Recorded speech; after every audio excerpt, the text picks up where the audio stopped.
Merupakan kehormatan bagi saya dan Indonesia ditunjuk oleh Sekretaris Jenderal PBB sebagai utusan khusus Sekjen PBB untuk isu air, Special Envoy of the UN Secretary General on Water. Penunjukan utusan khusus Sekjen PBB mengenai isu air ini baru pertama kalinya dilakukan. Dan untuk pertama kalinya juga, orang Indonesia mendapat kepercayaan menjadi utusan khusus Sekjen PBB.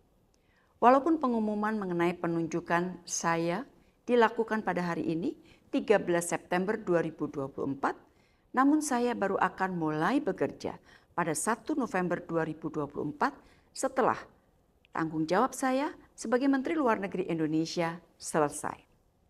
Rencana penunjukan saya sebagai utusan Sekjen PBB untuk isu air ini sudah saya konsultasikan dan mendapat persetujuan Presiden Jokowi. Presiden terpilih Prabowo Subianto juga memberikan dukungan penuh atas penunjukan ini.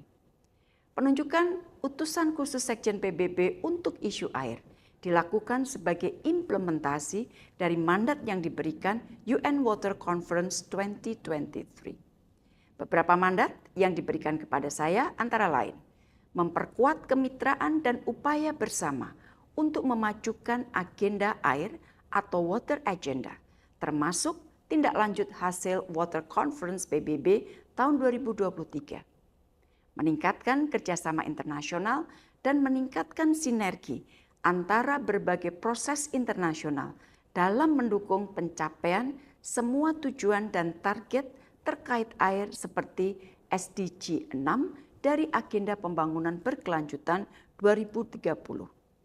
Menjadikan masalah air menjadi agenda politik utama baik di dalam maupun di luar PBB, memobilisasi aksi dan sumber pendanaan guna menangani krisis air dunia, dan mendorong agar pemenuhan target-target terkait air dapat dilakukan demi tercapainya perdamaian, pembangunan, dan hak asasi manusia. Komitmen negara dunia sangat kritikal, mengingat pentingnya isu air bagi seluruh aspek kehidupan manusia dan bahkan bagi perdamaian dunia. Kerjasama internasional diperlukan. Pendekatan no one left behind penting dikedepankan. Air bukan saja masalah teknis, namun juga masalah politik. Kegagalan menangani masalah air dan sanitasi tidak saja akan melemahkan 3 aspek pembangunan berkelanjutan, yaitu society atau masyarakat, ekonomi, environment atau lingkungan hidup, namun juga akan berpengaruh terhadap hak asasi manusia, perdamaian, dan keamanan. Data menunjukkan bahwa 2,1 miliar orang tidak memiliki akses ke layanan air minum yang dikelola secara aman. 4,5 miliar orang tidak memiliki akses ke layanan sanitasi yang dikelola dengan aman.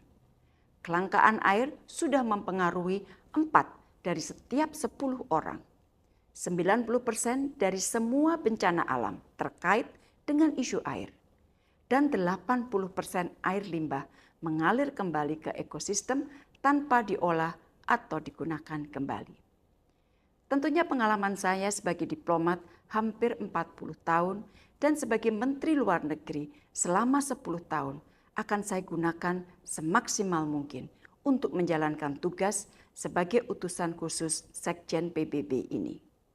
Bismillah, semoga saya dapat menjalankan tugas internasional ini dengan baik. Mohon doa restunya. Terima kasih.